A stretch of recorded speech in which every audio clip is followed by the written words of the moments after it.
Hello students, welcome to Chati Group of Education.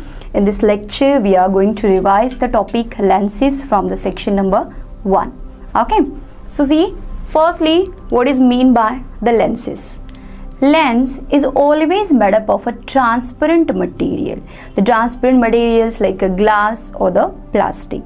And the lens is always bound by the two surfaces. So such a type of a structure is called as the lens.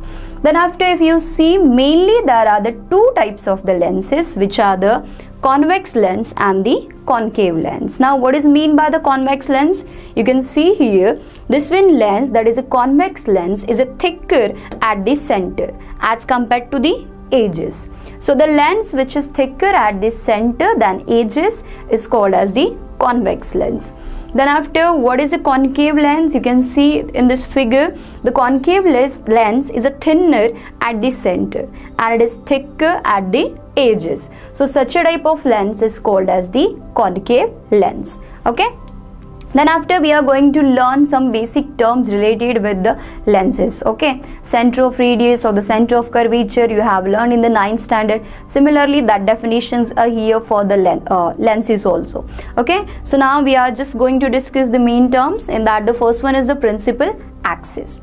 Now what is the principal axis? Principal axis is actually the imaginary line which is passing through the both center of curvature is called as the principal axis. Means if you see here, if this is a convex lens, this one part is actually a part of one sphere, and this part of a lens is the part of another one sphere. Okay, so the line which is passing through the centers of these centers is called as the principal axis. Okay, then after, the next one term is the optical center. It is always represented by O. The optical center is the point which is inside the lens and it is always present on the principal axis. But when the light rays pass through this one optical center, they pass without changing their path. So see here, it is the point inside a lens which is on the principal axis through which the light rays pass without changing the direction or the path. It's called as the optical center of the lens. You can see this is actually the principal axis of the lens. Okay, and this is O is the optical center. This one point is inside the lens and it is on the principal axis. So this is the optical center. See, this is the incident ray which is passing without changing its direction. So this is the optical center. Similarly, these things are discussed in case of a concave mirror. This is the convex lens, this is the concave lens. Okay, then after, next one term is the principal focus. Okay, which is always represented by the capital F. Now what is the principal focus? See, principal focus for the concave lens and for convex lenses are different. In that, see, first, when the light rays parallel to the principal axis, the light rays which are parallel to the principal axis incident on a convex lens, after reflection they converge to a point on the principal axis and this point is called as the principal focus. You can see here in this figure, this is a convex lens and these rays are incident and these are parallel to the principal axis. When these rays are passing through the convex lens, you can see here, these rays actually converge at this one point. So this point of a convergence is called as the principal focus of the concave lens, convex lens. Okay, then after, you can see what is the convex lens, what is the principal focus of the concave lens. See, when the light rays parallel to the principal axis of a concave lens, they diverge after refraction. In case of a convex lens, they converge, and in case of a concave lens, they diverge. Okay, so light rays parallel to the principal axis of a concave lens, they diverge after refraction in such a way that they appear to be coming out of a point on the principal axis, and this point is called as the principal focus of the concave lens. Okay, you can see here in this one figure, this is the concave lens. These are the incident rays. Okay, after refraction they are passing in this direction, but if we extend these rays behind the lens, then we find that these rays actually come at this point. So this is the principal focus of the concave lens. Okay, so these are the principal focus of the convex lens and the concave lens. Now what is the focal length of the lens? If you see here, the distance between the optical center and the principal focus is called as the focal length. Okay, then after see the next term or the next thing which we are going to discuss is the images formed by the convex lenses. Okay, while learning the images formed by the convex lenses, the one important term or the rules which are there we are going to discuss now. Okay, in that you can see the rule number 1 is that, which is very simple. When the incident ray, this is the incident ray which is parallel to the principal axis, after refraction it passes through the principal focus. This is the principal focus, that is F. Okay, so when the incident ray is parallel to the principal axis, the reflected ray passes through the principal focus. This is the rule number 1. Then what is the rule number 2? When the incident ray is passing through the principal focus, then reflected ray passes parallel to the principal axis. This is the rule number 2. Then what is the rule number 3? Incident ray, when the incident ray passes through the O, that is the optical center, its direction doesn't changes. So this is the rule number 3. Okay, and a ray diagram is the best way to understand what type of images is formed by the lens, and to draw these ray diagrams, these 3 rules are very important. Okay, so whether the image is magnified or inverted, or it is real or virtual, we come to know with the help of the ray diagrams. Okay, then after see, now we are going to learn a real image which is formed by a convex lens. Okay, you can see here, this is the convex lens. AB is the object which is placed beyond the 2f. Suppose focal length of this one lens is the 5 cm, then 2f is the point at a 10 cm. Our object is placed beyond the 2f. One ray is parallel to the principal axis, so definitely it will pass through the principal focus.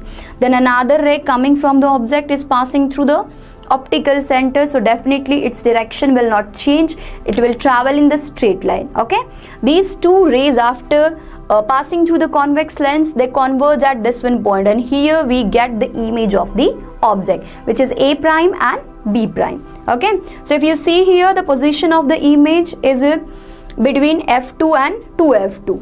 An object is placed beyond 2F1 and we get the image between F2 and 2F2. Okay, then after the size of the image, you can see this is the height of AB, and there you can find the height of the image is smaller than the actual object. Then after nature of the image is a real and inverted, because this image is formed by the convergence of rays, and such a type of images are always real. Okay, and it is inverted. You can see here is A, B, but there is A prime, B prime. So definitely this one image is the inverted image.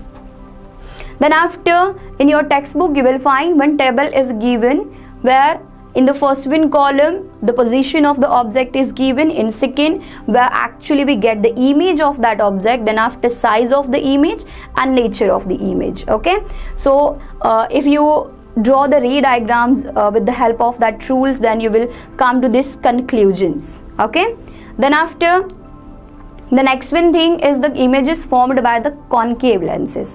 Initially we have learned the images formed by the convex lens, now concave lens. Okay, for that the first one rule to draw the ray diagram is that when the incident ray is parallel to the principal axis, definitely the refracted ray when extended passes backward through the focus. Okay, then when the incident ray passes through the focus, the refracted ray is parallel to the principal axis. These are the 2 laws. You can see here the object is placed between F1 and 2F1. Object is the PQ.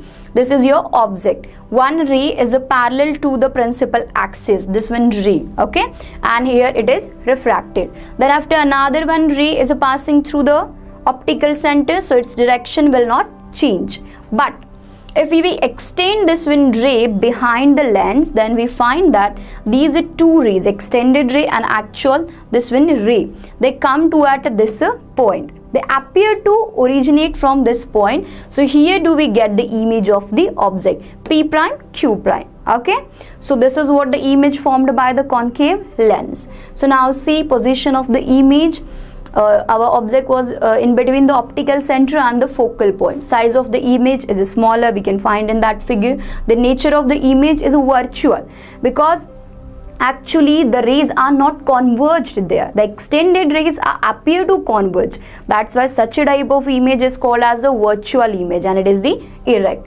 Okay. Then after, one point which you should always remember is that the image formed by the concave lens is always virtual, erect, and it is always smaller than the object. This is special for the concave lenses. Okay.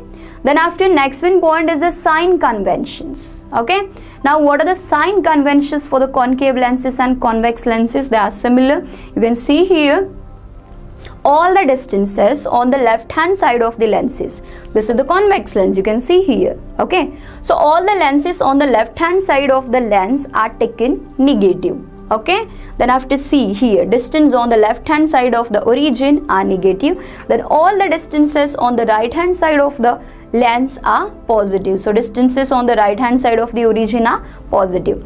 Then after, all the distances which are taken above the principal axis are always positive, and all distances which are below the principal axis, which are measured below the principal axis, that are taken to be negative. Okay. So on the left hand side negative, on right hand side positive. If the height of the object is above the principal axis, then it is positive, and if it is below the principal axis, then it is negative.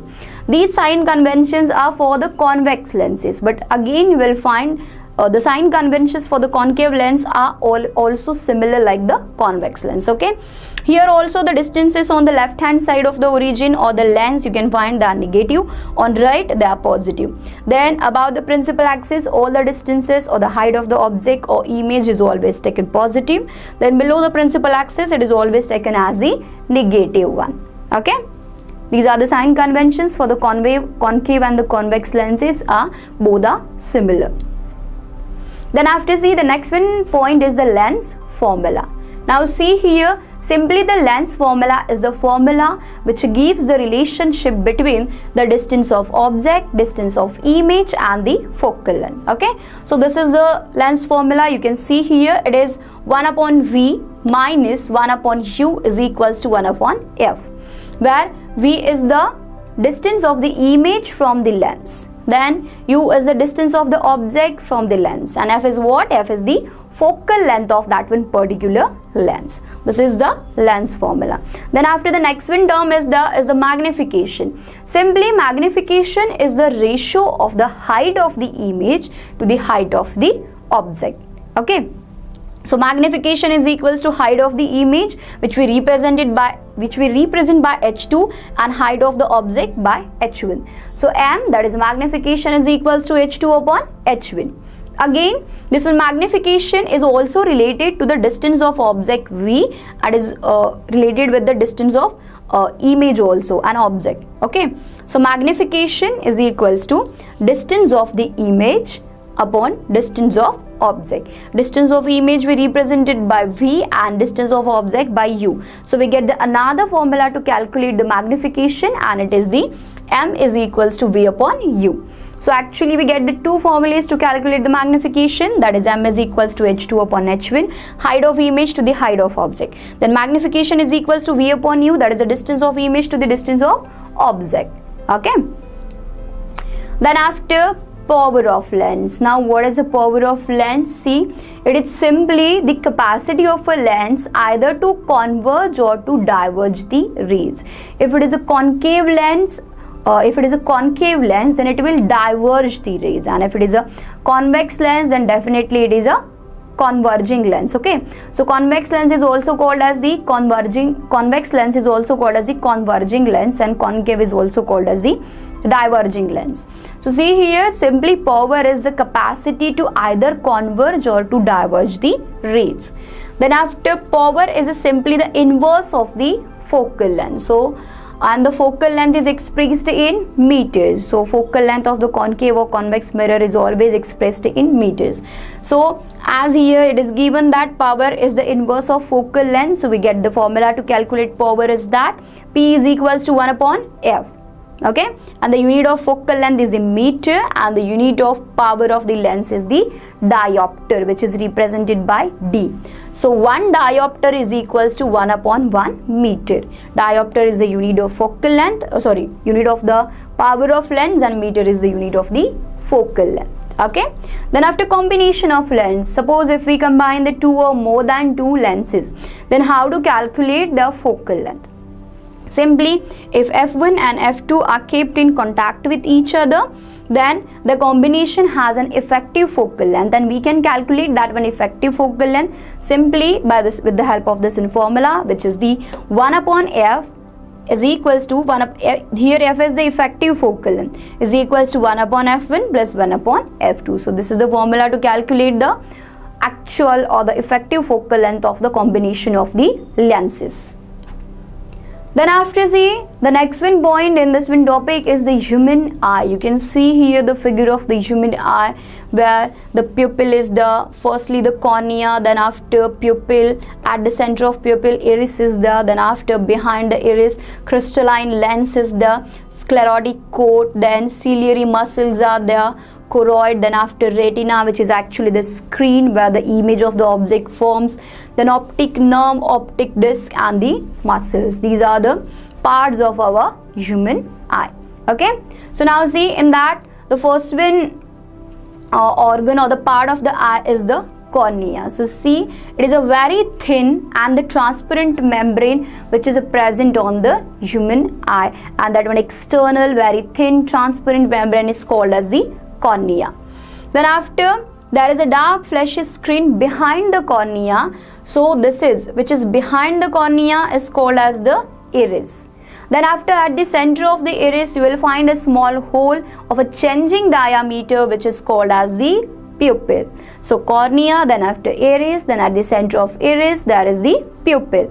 Okay, then after this one, pupil controls the amount of light entering into eye. So the main function of the pupil is to control the amount of the light entering in the eye.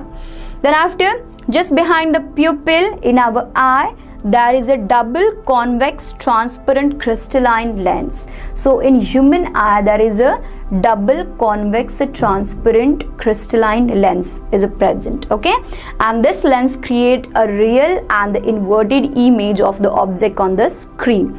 And in the human eye, the screen is made up of the light sensitive cells, and the screen which you will find here, and it is the retina. Okay, this is simply the structure of the human eye. Now see, as per the distance of object, our crystalline lens, it is shape and the size changes. In this one figure, you can see if the light rays are coming from the distant object, here the light rays are coming from the distant object, that time what happens, our lens of eye becomes flat. So firstly, see, the capacity of the lens to change its focal length as per the need is called as a power of accommodation. Means as per the need, our lenses can change their focal length, and this power is called as a power of accommodation. Okay, so now when the light rays are falling on our eye from the distant object, then what happens at that time, you can see here our lens becomes flat. And when the lens becomes flat, what happens? The focal length of our eye lens increases, and we can see the clear object with the help of our eye. Means the clear real image is formed on the retina of our eye. Then after, if the object is a nearby, or we are seeing the nearby objects, that time what happens? Our lens in eye becomes more rounded. Okay, so when it becomes more rounded, the focal length decreases, and that time again we can see the clear real image of that one object on the retina of our eye. Okay, so as per the need, the focal length of our eye lens changes, and this is called as the power of the accommodation. Okay, then after, see, there are certain defects related with our vision. So now we are going to discuss mainly there are the 3 types of the defects related with our eye and how to correct that defects. Okay, so in that, see, some people cannot see the things clearly due to the loss of the accommodation power of our eye lens. When we lose our power of accommodation, that time we suffer from the different defects of the vision. And mainly there are the 3 types of the vision defects. In that first one you will find the nearsightedness is there, or is also called as the myopia. Now in nearsightedness, actually the person suffers from what thing? See here, in myopia or in nearsightedness, the eye can see nearby object clearly. In nearsightedness, the person can see the nearby objects clearly, but the distant object appear indistinct. Okay, so firstly you should remember, actually the person suffers from which things in particular vision defect. In nearsightedness or in the myopia, I can see the nearby objects clearly, but the distant objects appear indistinct. Okay, now what are the reasons? Which reasons cause this one effect? Which regions cause the myopia? These reasons are given here. Firstly, the curvature of the cornea. Cornea is the outer membrane, thin transparent membrane present in our eye. We have seen the curvature of the cornea and the eye lens, what happens? Increases. Due to that, what happens? The muscles, ciliary muscles we have seen, which are present near the lenses. These muscles near the lens cannot relax. Okay, so the converging power of the lens remains large. And another one reason which causes the myopia is that the eyeball elongates, so the distance between the lens and retina increases. These two reasons actually cause the myopia. Okay, now you can see here in this one figure actually what happens. In nearsightedness or in myopia, the person can see the nearby object clearly. Okay, but in the nearsightedness or in the myopia, actually what happens? Due to curved surface of the lens, cornea and the lens, what happens? The ciliary muscles, they actually lose their relaxation power, so the converging power increases, and the actually image of the object doesn't forms on the retina of our eye. You can see here the image of the object is formed here, and if the image is formed here, then we cannot see the object clearly. Okay, so the image of that one object should be formed on the retina to see that one object clearly. So now how to correct this one, means how to correct this one defect. See, correction. This defect can be corrected by using the spectacles with a concave lens. You have seen here in this one effect, the converging power is increased, and we know that the concave lens is a diverging lens, so there is a need to diverge the rays. So to correct this one effect, the spectacles with the concave lenses of a proper focal length are used. Okay, and the focal length, if you see, the principal focus of the concave lens is in front of the lens. So the all distances on the negative side are all distances on the left hand side are negative. So the focal length of the concave lens is negative. So the lens with a negative power is used to correct the nearsightedness or myopia. Okay, you can see here, this is actually in the nearsightedness, person can see the nearby object clearly, but the distant object appears indistinct because the image does not forms on the retina of our eye. Then after, how we can correct this one defect? With the help of the spectacles, which are made up of the concave lenses, because concave lenses are the diverging lens, diverge the rays, so we get actually image of the object on the retina of our eye, and we can see the objects clearly. Then after, the next one defect is the farsightedness, or which is also called as the hypermetropia. Okay, now hypermetropia or the farsightedness means what exactly? In this effect, the eye can see the distant object clearly.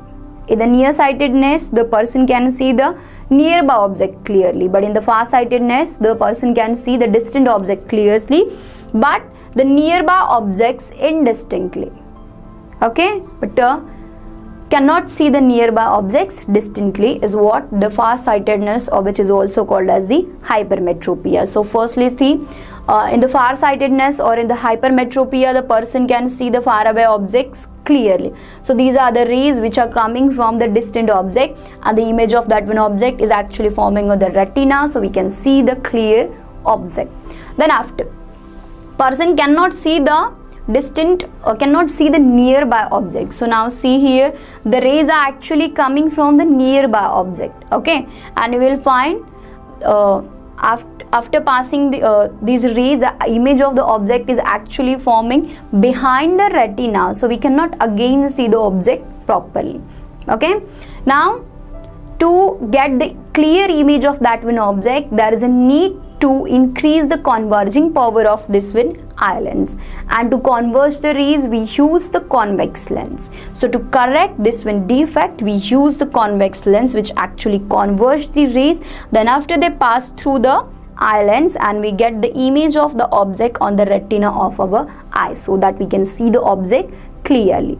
Okay, now see here, now what are the reasons which causes the farsightedness are, firstly, the curvature of the cornea and the eye lens decreases. In case of a nearsightedness, increases, here it decreases. So that what happens, the converging power of the lens decreases. This is the one reason. Then after, due to flattening of the eyeball, see, when the eyeball flattens, what happens, the distance between the lens and the retina decreases. Okay, so these two reasons cause the farsightedness or the hypermetropia. Then how to correct it? We have seen that this effect can be corrected by using the convex lenses with a proper focal length, and the spectacles used to correct the farsightedness has a positive power, because we know that the focal length of the convex lens is the positive, so definitely these spectacles have the positive power. Okay, then after, the third one defect of vision is the presbyopia, which is generally the focusing power of the eye lens. It decreases due to age, due to increased age. Okay, so this focusing in this presbyopia, the focusing power of the eye lens decreases with the increasing age.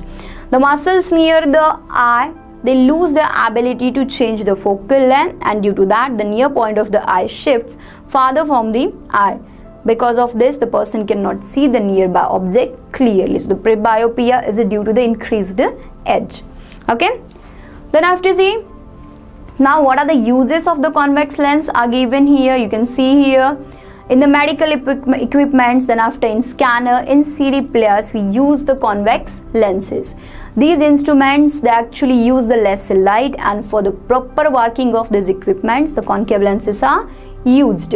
Okay, then the peep hole in the door, we know there is a peep hole in the door. In that also, that this is actually the small safety device which helps us to see a large area outside the door, and this also uses the concave lenses. Then spectacles, concave lenses are used in the spectacles to correct the nearsightedness. Then after, in the torch, concave lenses are also used to spread the light widely. Okay, then after, in the camera, in the telescope, and in the microscope, in these instruments, mainly we use the convex lenses, but to get the good quality image, concave lenses are also used.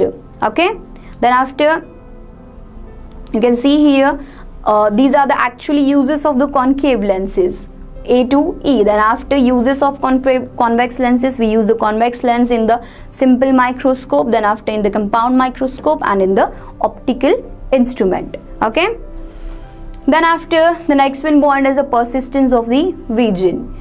We see the objects because our eye lens creates the image of that one object on the retina, but see, even though the object disappears from our eye, or the object disappears as soon as taken away, this is not instantaneous process. The image of that one object remains imprinted on the retina of our eye for the 1/16th of the second. Okay, and this sensation on our retina, it persists for a while, and this is called as the persistence of vision. Okay, then how do we perceive the different colors? See, we know that the screen of our eye is the retina, which is made up of the light sensitive cells. Okay, so the retina in our eye is made up of the light sensitive cells, and these cells are actually two types of cells are there, which are the rod shaped and the cone shaped. In that the rod like cells are, they respond to the intensity of light, means whether the light is too bright or dim. Okay, and they give information about the brightness or the dimness of the light to the brain. This is the function of the rod cells. Then the conical cells, they respond to the color, and they give information about the color of the object to the brain. Okay, so the conical cells respond to the bright light only, thus we perceive the colors to the object in the only in the bright light. We cannot define or distinguish the colors in a dim or the dark light. Okay, then after, you can see the solved examples are there at the end of our topic. Look at the numerical. The first one is that an object is placed vertically at a distance of 20 centimeter from a convex lens.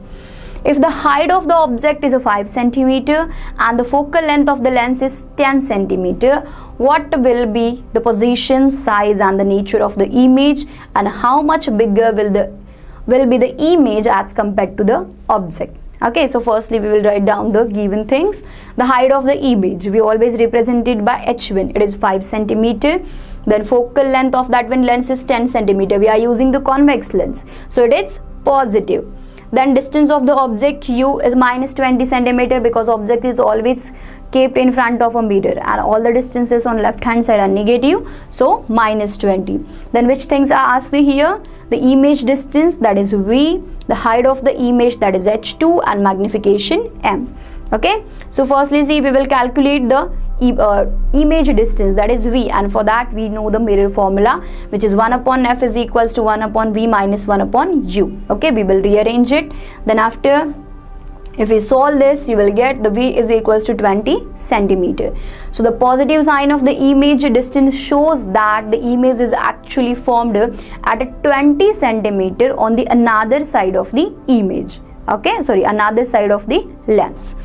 Then after magnification, we know the formula for the magnification, which is m is equals to h2 upon h1 is equals to v upon u. So we can equate these two sides. So see, h2 is equals to v upon u into h1. Okay, so again if you solve this one equation, you will get the value of h2, which is minus 5 centimeter. Okay, now you have the formula magnification is equals to v upon u. The value of v you have calculated is 20 centimeter and the distance of object is minus 20 centimeter. So the magnification is equals to minus 1. Okay. Then after see, the negative sign of the height of the image indicates what? It shows that the image is inverted and real. Okay, all distances below the principal axis are negative, that's why the image is inverted, and it is real because it is formed on the another side of the lens and we are using the convex lens. Then after, it is below the principal axis and it is of the same size as that of the object. Okay, because if you see, we have seen the heights. Okay, then after, the another one problem is that second one, the focal length of the convex lens is 20 centimeter. What is its power? Okay, so see, given focal length of the convex, so definitely it is positive 20 centimeter, but focal length we for the power we take into the meter, so we have converted centimeter into meter. And the power of lens, we know that power of lens is the reciprocal of the focal length, so p is equals to 1 upon f is equals to 1 upon 0.2 is equals to 5d. So the power of that one convex lens is the 5 diopter. Okay, so see students, in this way we have revised all the important contents in the 7 number topic, lenses. Okay, thank you.